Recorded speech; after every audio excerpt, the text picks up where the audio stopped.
ایمان کی مجلسوں کے بیان میں سے حضرت انس بن مالک رضی اللہ عنہ فرماتے ہیں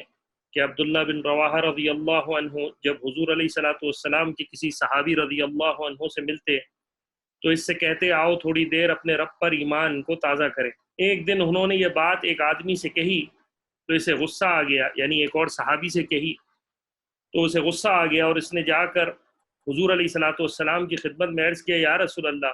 کیا آپ نے حضرت عبداللہ بن رواحہ رضی اللہ عنہ کو نہیں دیکھا کہ وہ آپ علیہ الصلوۃ والسلام کے ایمان کو چھوڑ کر ایک گھڑی کا ایمان اختیار کر رہے ہیں؟ حضور علیہ الصلوۃ والسلام نے فرمایا، اللہ ابن رواحہ پر رحمت فرمائے، یہ ان مجلسوں کو پسند کرتے ہیں جن پر فرشتے فخر کرتے ہیں۔ یہ احمد کی حدیث ہے۔ حضرت عطاء بن یسار رحمہ اللہ علیہ کہتے ہیں کہ عبداللہ بن رواحہ رضی اللہ عنہ نے اپنے ساتھی سے کہا، آؤ ایک گھڑی اپنا ایمان تازہ کر لیں۔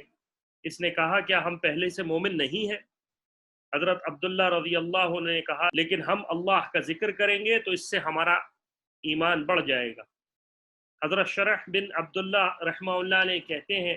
کہ عبداللہ بن رواحہ رضی اللہ عنہ اپنے کسی ساتھی کا ہاتھ پکڑ کر کہتے،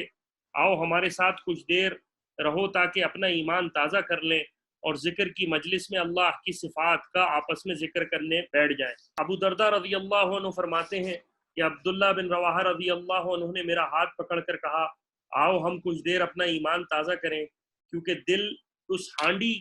سے بھی جلدی پلٹ جاتا ہے جو خوب زور و شور سے ابل رہی ہو۔